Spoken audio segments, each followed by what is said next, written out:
அன்பிற்கினிய சொந்தத்திற்கும் அன்பு குழந்தைகளுக்கும் கமாண்டோ KN ரவியின் ஃபாதர்ஸ் டே வணக்கம். ஃபாதர்ஸ் டே என்பது இன்று மட்டும் கொண்டாடப்பட வேண்டியது கிடையாது. நமது வாழ்நாள் முழுவதும் நமது பெற்றோருக்காக நாம் உயிருள்ள வரை அவர்களை மதித்து அவர்களுக்கு உண்டான சேவைகளை, கடமைகள் அல்ல சேவைகளை அவர்களுக்கு நாம் செய்ய வேண்டியது நிச்சயமாக நமது நித்திய கடமையாகும். அதனை மறக்காமல் செய்வோம். தங்களிடம் ஒரு விஷயத்தை பகிர்ந்து கொள்ள விரும்புகின்றேன். சில வருடங்களுக்கு முன் தமிழகத்தின் புகழ்பெற்ற எழுத்தாளர் ஐயா அப்துல் ரஹ்மான் அவர்களின் ஒரு கடிதத்தை படித்தேன். அவருக்கு தெரிந்த ஒரு பெரியவர் அவரிடம் வந்து அவருடைய மகன், அமெரிக்காவில் உள்ள அவருடைய மகனை சென்னையில் வந்து அவரை சந்திப்பதற்காக அவரிடம் ரிக்வெஸ்ட் செய்திருக்கிறார், லெட்டர் எழுதுவதுபடி. அப்துல் ரஹ்மான் ஐயா அவர்களும் அந்த பெரியவருக்காக அவர் கேட்ட அந்த துணிக்காக நான் மிகவும் வருத்தப்பட்டேன். அதற்காக நான் அமெரிக்காவில் உள்ள அவருடைய பையனுக்கு கடிதம் எழுதினேன். அந்த கடிதத்தில் அவர் சென்னைக்கு வந்து அவருடைய தந்தையை தாயையும் பார்த்துவிட்டு செல்ல வேண்டும் என்று அப்பா விரும்புகின்றார். அவர் மிகவும் வேதனைப்படுகின்றார் உங்களை பார்ப்பதற்காக. உங்களையும் உங்கள் மனைவியையும் உங்கள் குழந்தைகளையும் அவர் பார்க்க வேண்டும் என்று ஆசைப்படுகின்றார். ஆகவே நீங்கள் வர வேண்டும் என்று அவர் கடிதம் எழுதினார். அதற்கு அந்த பையன் சிறிது நாட்கள் பிறகு கடிதம் ரிப்ளை அனுப்பியுள்ளார்.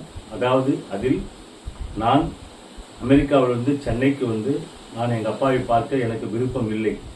ஏனென்றால் நான் சின்ன பொழுதில் படிக்கும்பொழுது எப்பொழுது பார்த்தாலும் படி என்று என்னை டார்ச்சர் செய்தார். லீவு நாள் கூட என்ன ஒரு நிம்மதியாக இருக்க விட்டதில்லை. ஸ்கூல் ஹாலிடே சமயத்தில் கூட சரி, எங்கன்னா ஃப்ரெண்ட்ஸு வீடோ உறவினர்கள் வீடுக்கோ எங்குமே நான் அழைத்து சென்றதில்லை. அந்த சமயத்தில் கூட நீ கம்ப்யூட்டர் படி, டைப்ரைட்டிங் படி, ஷார்ட்ஹேண்ட் படி என்று இப்படி தான் என்ன சொல்லிக்கிட்டே இருந்தார். இதை படித்தா இந்த இதுக்கு போகலாம், இந்த படித்தா இந்த வேலை கிடைக்கும், இந்த படித்தா இது மாதிரி சம்பாதிக்கலாம், இதுதான் என்ன சொல்லிக்கிட்டே டார்ச்சர் பண்ணியிருந்தார். அப்படிப்பட்ட அப்பாவை நான் வந்து இப்போ என் குழந்தைங்களை கூப்பிட்டு வந்து அவர்கிட்ட அறிமுகப்படுத்திட்டு இது பண்ணால் அவர் என் குழந்தைங்களையும் மாற்றி விட்டுருவார். அதனால் அவரை நான் இப்போ சந்திக்க வரமாட்டேன். அவருக்கு எவ்வளோ பணம் வேணுமோ சொல்லுங்க, நான் அந்த பணத்தை அனுப்பிச்சி விட்றேன்னு சொல்லிட்டு கடிதம் எழுதியுள்ளார். அதை கண்டு அவருடைய தந்தை மிகவும் வருத்தப்பட்டு அவருடைய பையன் அனுப்பிய பணம் எல்லாம் எனக்கு தேவையில்லை, எங்கன்னாலும் என் பையன் நல்லா இருக்கட்டும்னு சொல்லிட்டு மனசார வாழ்த்துட்டு விட்டுட்டாராம். இந்த இடத்துல எனக்கு தெரிஞ்சு ஒரே ஒரு கருத்து நான் சொல்ல விரும்புகிறேன். எந்த தந்தையாக இருந்தாலும் சரி, என்னுடைய தந்தை முதற்கொண்டு என்னை வளர்ப்பதற்காக யாராக இருந்தாலும் சரி அவ்வளோ கஷ்டப்பட்டு தான் வளர்ப்பாங்க.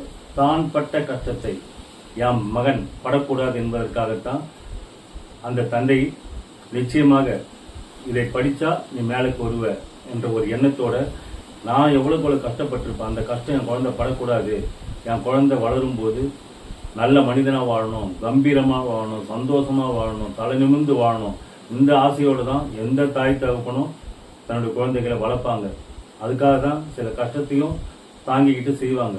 அதே மாதிரி அந்த குழந்தைங்க எந்த ஒரு சந்தோஷமான ஒரு செயல் செய்தாலும் அதனால் அவங்க சந்தோஷப்படுறாங்களோ இல்லையோ, அவங்க பெற்றவங்க நிச்சயமாக சந்தோஷமாக இருப்பாங்க. அதை பார்த்து அவன் பையன் செய்கிற அந்த செயல்களை பார்த்து ரசித்து இவங்க சந்தோஷப்படுவாங்க. இதுதான் தாய் தந்தையர்களுடைய உலகம். மற்றபடி நம்ம வாழற வரைக்கும் நம்முடைய தாய் தந்தையர்களை, பெற்றோர்களை நம்மளால் முடிஞ்ச வரைக்கும் அவங்களுக்கு சேவை செய்யுங்க. அவங்களுடைய கடைசி நாள் வரைக்கும் அவங்களுக்கு நம்மளால் முடிஞ்சதை செஞ்சு அவங்கள வழி அனுப்பி வைப்போம். அதுதான் வாழ்க்கையில் நமக்கு கிடைக்கின்ற மிகப்பெரிய பாக்கியம். இந்த நாளில், இந்த ஃபாதர்ஸ் டே என்ற இந்த நாளில் நான் உங்கள்கிட்ட மன்றாடி இந்த விஷயத்தை மட்டும் சொல்லி கேட்டுக்கொள்கின்றேன். நீங்கள் அனைவரும் உங்களுடைய தாய் தந்தையருக்கு முடிந்தவரை நன்றி கடன் பட்டு அவர்களுக்கு சேவை செய்து நல்ல மகனாக நல்ல மகளாக வாழுங்கள். Jai Hind. Happy Father's Day!